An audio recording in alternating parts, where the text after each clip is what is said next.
It's been 25 years since Mad Mad World debuted. Does it feel like it's been that long, Tom? That's a tough question. Sometimes yes, sometimes no. It depends on the day. But one thing I do know is that the songs feel as contemporary now as they did back then. So it's a lot of fun doing these. And some of them we haven't played in a while. So it's going to be great getting those out there. We're just doing Emotional Truths and Get Back Up. Haven't played those for a bit. So it's just sounding, it's a lot of fun, March 17th, you and Megan Patrick are playing a show at the Casman Center in Fort McMurray. The following night at the River Cree in Enoch. How did you and Megan Patrick cross paths? Well, I'm very good friends with Shannon McNiven, who was the guy that started Boots and Hearts, a huge country festival back here in the east at Bowmanville. And I was from Bowmanville, and now she's got a real good career, a kick-ass career. She's making a lot of waves in Nashville and that, and she's quite a talent, So Shannon turned me on to her and felt that it would be a good match, that she'd really kind of augment the tour and bring her own kind of excitement and flair to it. And apparently she's got a great band. Haven't heard her band yet live, but so yeah, that's how it came about, through Shannon McNiven, just one of the great young music entrepreneurs in Canada and young talent encouragers.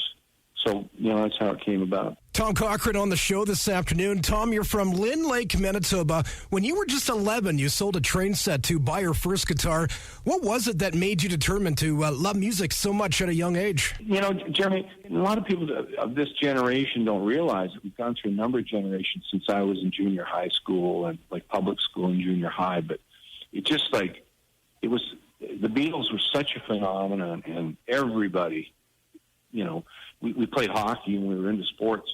Everybody's also in a band, and everybody experimented with it. I mean, we used to have regular battles of the band at junior high school and stuff. And, for me, it just carried on to be sort of something natural that I did. I was interested in poetry. And it was a great way for me to facilitate that and express myself. It was my chosen art form, and I happened to be pretty good at it. I wanted to go on and be a foreign correspondent. I wanted to study journalism, but I got sidetracked my first year, and I did a year at Humber doing music as well. But that summer I started playing pubs and bars and stuff, and that became the endless summer after playing bands, of course, since I was about 12 or 13 years of age. After that infamous train robbery, and then I just carried on. I was one of the ones that was lucky enough to be able to parlay it into a career, and that summer became an endless summer, and I just kept going from there. But initially I didn't.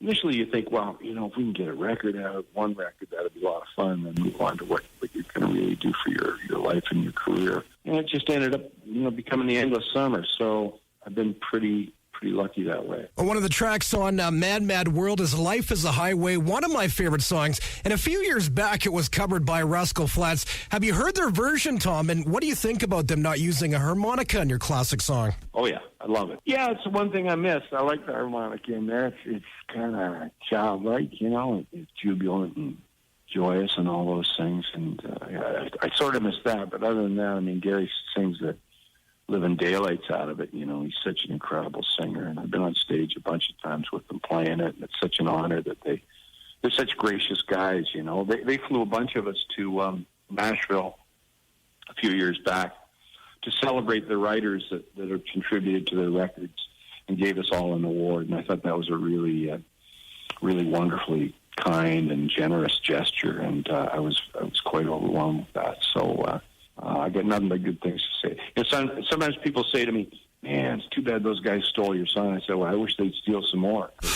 It put a lot of tanks of fuel in the old tour bus, you know what I mean? March 17th, he'll perform alongside Megan Patrick at the Casman Center in Fort McMurray. The following night, March 18th, he'll perform in Enoch at the River Cree. That's Tom Cochrane. And Tom, thanks so much for doing this. The pleasure's mine, Jeremy, and hopefully you get out to a show and everybody in your area gets out to one of the shows. I think we're playing Bonneville as well, and yeah, we're looking forward to it. It's going to be a lot of fun, and the guys are all stoked, and Megan's stoked, and I'm doing some acoustic stuff later in the spring too, and we're going to try to promote acts from different areas that we're doing those shows in with the TD Bank, and that's going to be a lot of fun. So, like you said, it's nice to be able to promote some of this incredible talent we have in this country.